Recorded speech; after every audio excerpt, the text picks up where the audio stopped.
Hey everyone. I think I ruined my relationship with my family by standing up for myself. I'm 26, female, and I've not been in contact with my family since I moved out when I was 19. The reason for my going no contact with them was the unfair treatment I faced at their hands.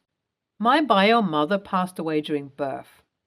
I grew up with my dad refusing to look me in the eyes because of how much I reminded him of my mother, who I had stolen from him. Even though my extended family, like my aunt and grandparents, insisted that I was not at fault for my mother's passing away, my dad did not feel that way. In his eyes, I was born a killer, and now I was taunting him with the face of his loved one as I take after my mother. Because of that, growing up, I was always in the care of my grandparents and aunt, who was unmarried and living with them. When I was 14, after being in no contact with me for most of those 14 years, my dad decided that he should contact me. The reason was he was getting married. He had met someone, and overall, he pretended to be a single, childless guy, but the lady found out about my existence. So my dad proceeded to lie to her and tell her that I chose to not live with him because of some silly misunderstanding. Dad told me repeatedly that I should go along with the story he has framed just to save his face. I cannot say that I felt any desire to do that. When I met the lady he'd been dating for the past 4 years or something, I told her honestly what I felt about my dad and why we were not in touch. She was very surprised to hear what type of person my dad was and told me that she would get to the bottom of this. When she said that, I felt that finally there was an adult who was believing me when I mentioned my dad's behavior, because while my aunt and grandparents insisted I did not kill my mom, they also ignored my dad's blatant mistreatment towards me. It was like a dual-edged sword, honestly, and having my dad's girlfriend believe me made me feel so validated. But that was not the case. Even though dad's girlfriend said she believed me, the only reason she did that was that my dad had told her I am a compulsive liar. She told my dad about what I had said, and that led to my dad causing a lot of issues with my aunt and grandparents, ending up with me being sent back to my dad. Once I went to live with my dad, he sent me to one of those wilderness therapy camps for unruly children so that I could understand how to behave and be disciplined. I cannot tell you how much I learned about discipline and respect there, but I sure came from there extremely traumatized and abused. While I was away, my dad married his girlfriend, and she was a single mom, which I did not know about. I came home to find there was another girl living in the house with us. My stepsister, who was older than me by less than a year, led a much better life than I ever had. My dad was kind to her, nice to her, and had those typical father-daughter moments with her that he never had with me. I would be lying if I said that seeing her lead the life that I desperately wanted to live did not bother me, because it did. Owing to how I was labeled as the problem child and everything, my stepsister and I never got the opportunity to form a bond. I hated her guts, and she hated mine. She got the parents I did not have the opportunity to have, and I was expected to simply accept that. I had to accept that it was my fault. When I stayed with them for a little less than 2 years after my wilderness therapy camp, my dad made sure I knew that I was not welcomed, not required, and not cared for. They kept telling me that they will give me a bedroom, and they never did. I slept on the couch or the floor the entire time I lived with them, even if it was winter. I was given meals, but they were barely scraps, even though my dad and stepmom were not struggling with finances in the slightest. Luckily, I was able to push through high school with a decent enough score, so I knew I could at least apply for community college. Which is what I did. I moved out of the house, and my guardians, dad and stepmom, were extremely happy about this. By this time, my stepsister was comfortably going to a popular college because of dad's money, while I was struggling. I worked 3 jobs until I was able to do a course that ensured that I got a $20 an hour job. Once I had that job, I knew what I wanted to do with my life. I knew I wanted to save money, and I wanted to be more stable financially because I never want to be stuck in a bad situation owing to lack of financial support. I saved money, I invested money, and by 3 years, I was in a good position. I had finished my degree and got a better job, which was paying me $30 per hour. I was about 23 when I was finally stable enough financially that I could quit two of my jobs and focus on only one that was well paying.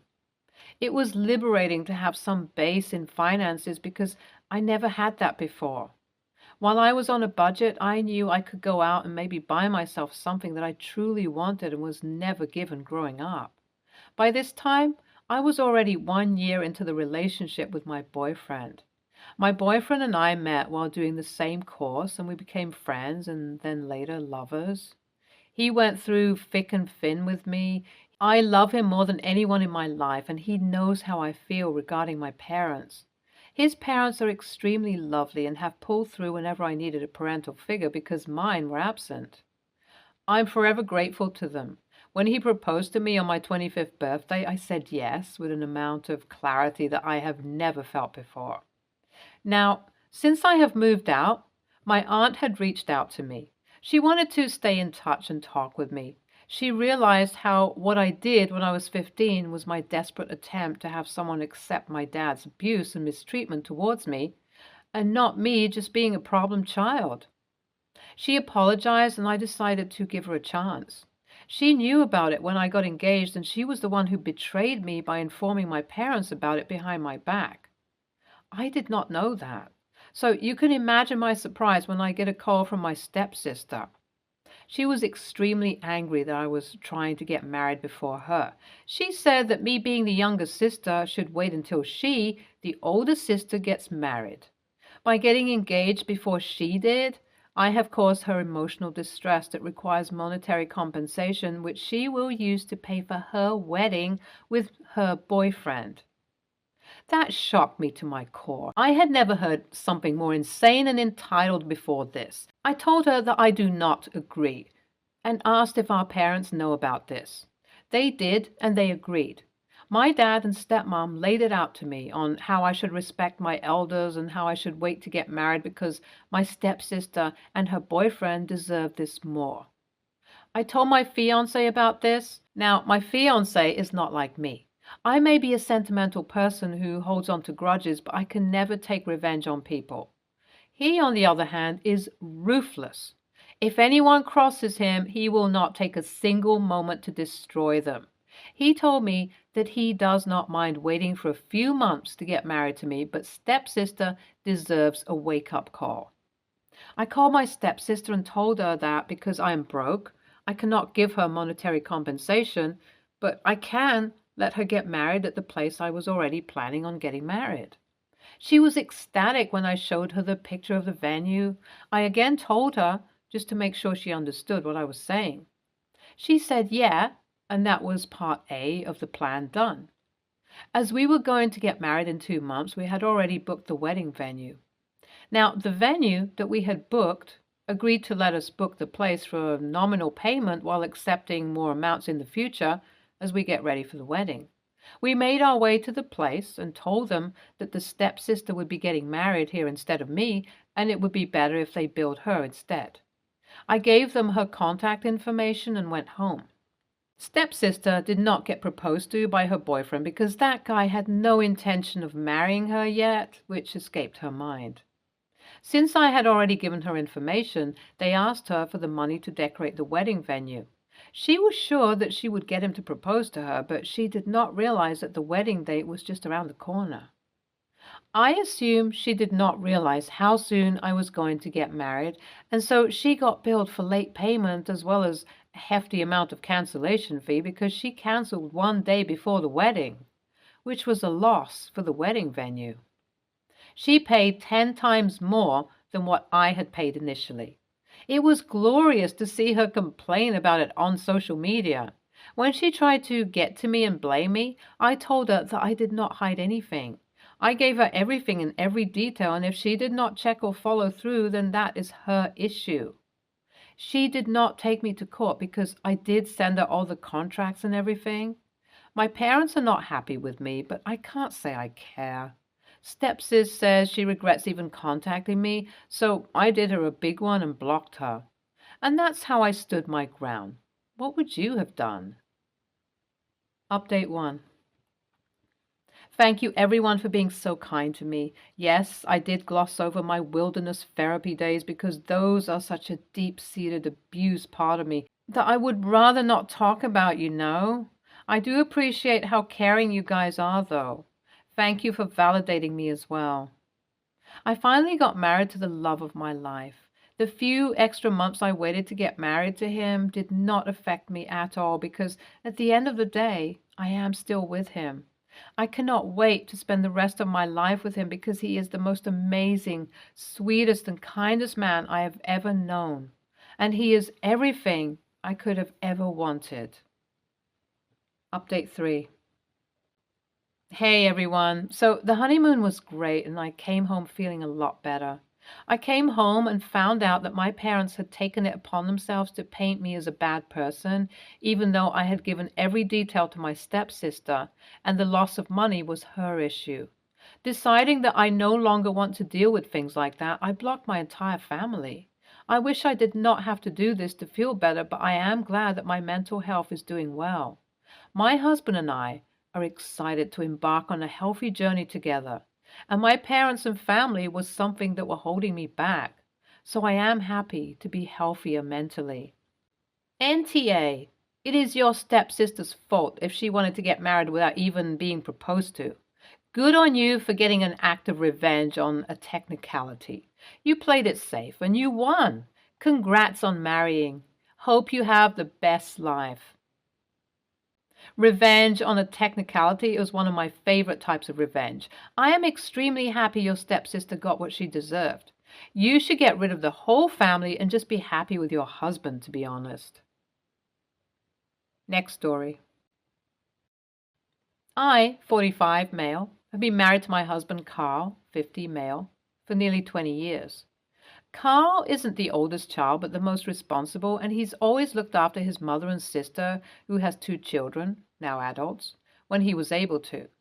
When we got married, his finances became less available to them, and they've never gotten over getting less from Carl, i.e., he would buy school shoes for the children, but not an entire wardrobe, and for her birthday, his mom might get $50 instead of $200.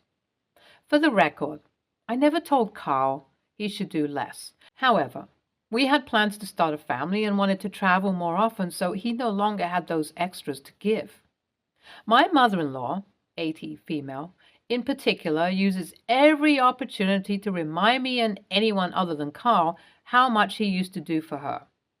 Most recently, she spoke to our son, 14, and told him to tell his dad how much she misses the extra money he sent her, especially now that she's old and might die soon. My son had the phone on speaker. She was aware because she was getting ready to leave, and I heard it all. I told him to say goodbye to his grandma and tell her I'd call her back. When he left, I called her and told her not to use our children for her greed, and if she wants anything from Carl, she better ask him directly, not her grandson. I reminded her that she gave Carl and me a crinkled up $10 bill as a wedding gift, and after all her son has done for her, ungrateful ass, she shouldn't expect anything else from him but love and affection. She started to cry. She should get an Oscar for the fake tears she's managed to squeeze out through the years. And told me I'm an a-hole for being mean to her. I told her I'm tired of her whining about money, especially when she's not wanting for anything. Carl thinks I was a bit harsh, but he agrees with me. My mother-in-law's ghetto sister has been calling me, telling me I am AITA for yelling at her sister and calling her greedy.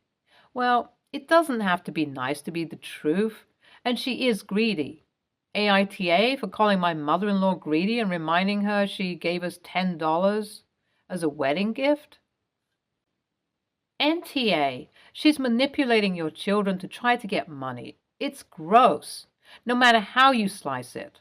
Your response seems reasonable. As long as you weren't in a shouting match or anything, I don't think you did a thing wrong. Wowee, wow, wow, NTA. The audacity of your mother-in-law to think that she is deserving of more of your husband's finances when she gave you a crumpled up $10 bill for a wedding present is just too much. It also sounds like mother-in-law is not struggling either. So unless we're missing info on some sort of grand gestures that mother-in-law has performed over the years, she's definitely not deserving of any more money. Next story.